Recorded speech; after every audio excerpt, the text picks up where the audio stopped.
Wengi hapa kwa wasikilizaji na watazamaji, kuna mmoja na hoji kwamba ulipokuwa katika ofisi yako kama naibu wa rais, kuna jamii moja almost constitute about 50% of staff in your office from your backyard. Does this worry you? This is Edwin Sirega from Migori asking that question. Labda ungejibu hilo swali. Mimi ningeuliza kama inawezekana tuongee mambo ya maendeleo, kwa sababu naona hii interview tumeilegesha kuwa ni kama ni mambo dogo dogo ambayo hainasaidia wasikilizaji. Hiyo ni sauti ya mwananchi. Ameuliza swali negative, soma zile positive comment pia iko, because nimeona positive comments kwa hii show wakati ya break. Don't be selective, and I think it's also good you be professional. And don't use a national show into asking questions that are dragging us. We are very much professional. Those are the questions being asked by the people on Facebook, and I'm sure you have Facebook as well, so you could just check. It's the same question. I would think if we can take time to discuss the development of Nyanza, ingekuwa mzuri. My office was run by George Makagoe. He is the one who is employing people. So when you find him, you can ask him who was employed there and who was not. I have no details as to the people who was working in that office, other than the senior staff attached to me, where I had a say. Others were public servants that were picked by the Public Service Commission, and the then chief of staff would be in a better position to know than I. I really like Gachagua so much, and Gachagua, wherever you are, God bless you. May the Lord protect you more. You know, if at all you are inviting Gachagua for any kind of an interview, make sure you write down your questions. Make sure you support them with proper reasoning. Make sure you note them down. You revise those kind of questions, because the answers, God himself will answer them. Number one, Gachagua is well composed. Very intelligent. Very intelligent. And maybe that kind of a question that Trevor asked yesterday about tribal.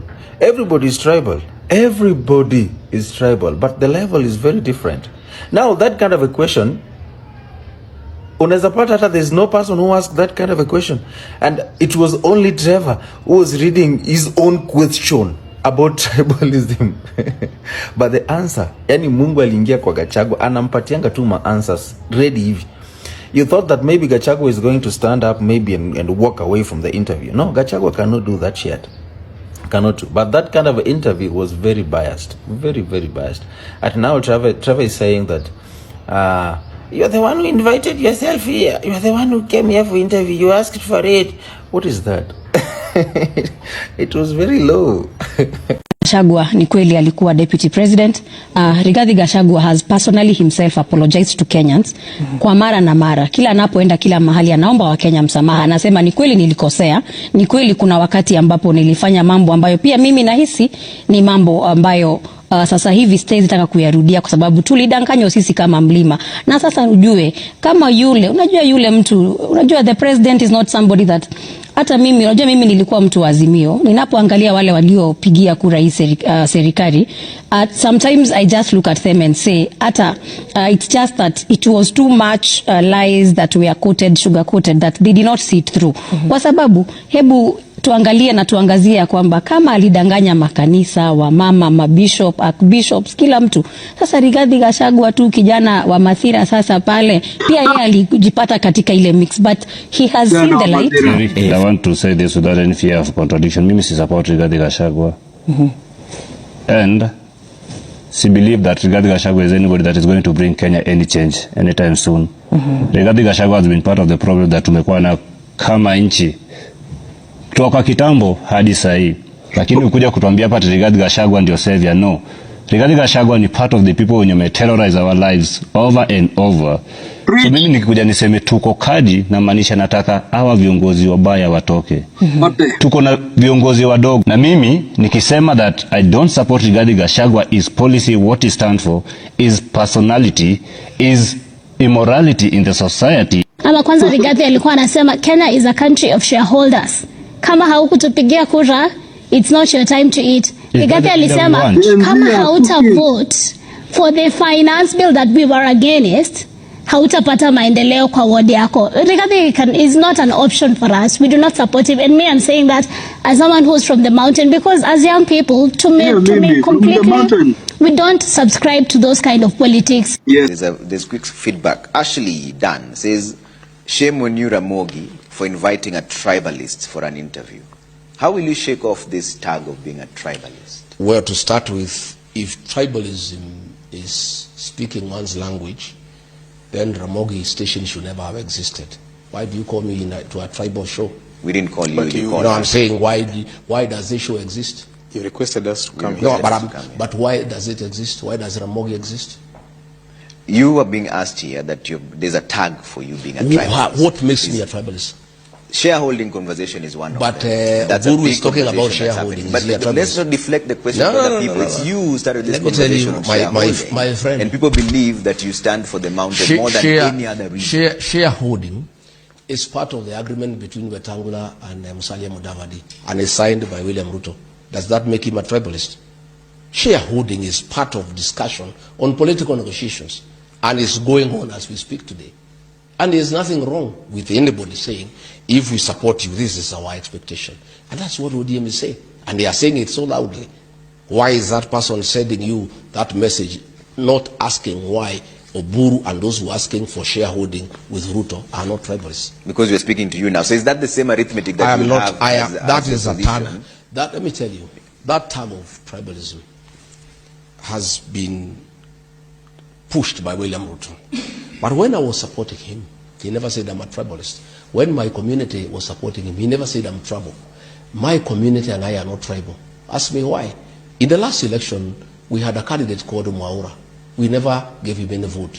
We gave 4 million votes to William Ruto and 1.3 million votes to Raila Odinga.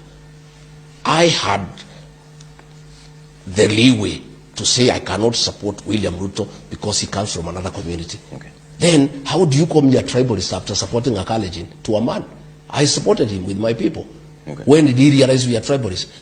Then he was saying I'm a very good man, a very good mobilizer, a people-centered guy. I don't know what. He had very kind words about me. Okay. But the minute I and my people decided that he had betrayed us, yeah, he had shortchanged us, he had deceived us, he is not what he told us he is, he is not what we thought he was, and we changed our mind, then we became tribal. Wewe huna tatizo lolote na jamii ya Wajaluo.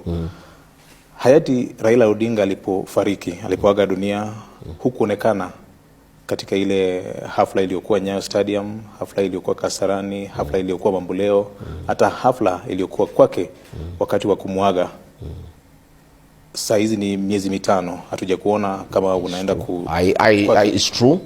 I sent condolences to the late Raila Odinga, and I had planned to go to the Nyayo National Stadium. And I got information that some goons had been arranged to attack me so that it could create conflict between the Luo nation and the Kikuyu nation. And I applied my mind as a senior politician, as a strategist, and I realized that it was a very important occasion for Raila Odinga and his followers, and it would have been imprudent for me to seem like I have brought chaos into a very solemn ceremony that was very, very important. I planned to go to Bondo. I also got information. And you know from where I'm coming from, for the longest, I've been attacked by goons in this Nairobi, and most of them have been organized by a senior civil servant from Luo Nyanza. The goons that have attacked me in church in Kariobangi, in Mweki, when I was coming from the airport, were organized by a senior politician from Nyanza, who is also organizing goons in Nyanza. The ones Do you that have evidence for the that? Ones that heckled, yes, I have. The ones that heckled Orengo were organized by the same person. So I have also my own intelligence. I get to know what goes on in the security sector and in the country. So when I learned also in Bondo that there were plans to attack me physically as a strategy to create a wedge between the Kikuyu nation and the Luo nation. Because what would have happened if I was attacked in Bondo, the Kikuyu nation would have felt very bad and create an enmity with the Luo nation. And the Luo nation had nothing against me. You know, in fact, let me tell you, the last time I was in Luo nation in the company of William Ruto, when I was his deputy, I was given such rousing welcome in Migori, in Homa Bay, in Siaya, in Kisumu. For the 4 days we were in Nyanza, the Luo nation welcomed me like a king. So I knew, people who have dirty schemes of trying to create a wedge between the two communities wanted to attack me at Nyayo National Stadium and at Bondo to create conflict between the two communities. But I'm too smart of a politician to fall into such hands. Ameshazikwa, kuna baadhi ya delegation bado wanakwenda kwake alipolazwa, lakini bado I did call my mama Ida Odinga, and I gave her my personal condolences, me and Pastor Dorcas, and we did place a request that we would like to go to Bondo, and she told us that things were still quite heavy, and at the appropriate time she will give us an answer. We are still waiting, and if the family tells us, in fact I was ready with my elders and everybody, but we cannot go to a home unless the owner of that home tells us come. Are you saying they've denied you entry? No, they have not. Because it's been 5 months and you've not been there. Why didn't you go to Karen? She told us to wait, and we are waiting. Yeah, you cannot force yourself into somebody's home. I'm an elder, I'm a leader in this country.